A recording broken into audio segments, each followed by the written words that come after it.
Hey folks, friends and neighbors, we are back knitting row 14 of the stashbuster today, and this will also be the first row of our cable.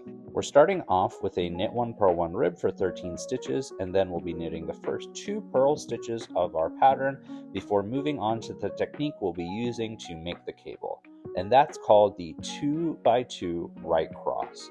That's often abbreviated as 2x2RC. Coming up to the set of 4 knit stitches, we're going to take a third needle and slip the first 2 knit stitches off of the needle, and then knit the next 2 knit stitches, and then go back to our third needle after that point and knit those 2 stitches that are on it. If you can imagine the 4 knit stitches from right to left as 1, 2, 3, 4, we are knitting stitches 3 and 4 first, and then coming back and knitting stitches 1 and 2. As I mentioned previously, there are several different kinds of crosses that you use when you're knitting cables, but they predominantly fall into 2 broad categories: right and left crosses. I have a hard time remembering which is which, so I created a little mnemonic for them.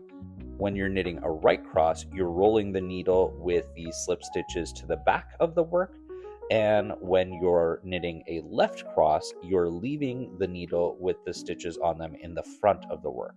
So remember, for right crosses, you roll it back, and for left crosses, you leave it in the front. As I'm going through and knitting these cables, the yarn is fighting me a little bit.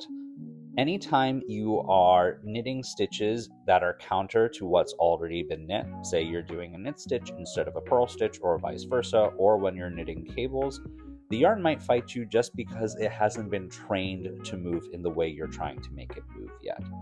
As a result, you're seeing, as I'm making these cables, on the last knit stitch, sometimes there is a kind of bigger loop in the back.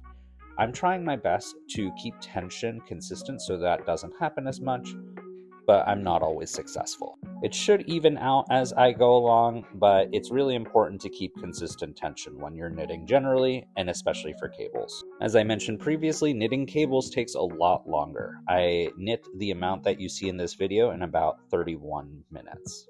As you move the needle to the back of the work, make sure that you're not twisting the orientation of the stitches. You want them to still be in line with the work. I got into such a flow of cabling that I didn't realize that I was running out of yarn. So we're going to stop here, and next time we'll join a new color to the work and finish out the row. Thanks so much for watching. Like if you enjoyed, and subscribe for more. Bye!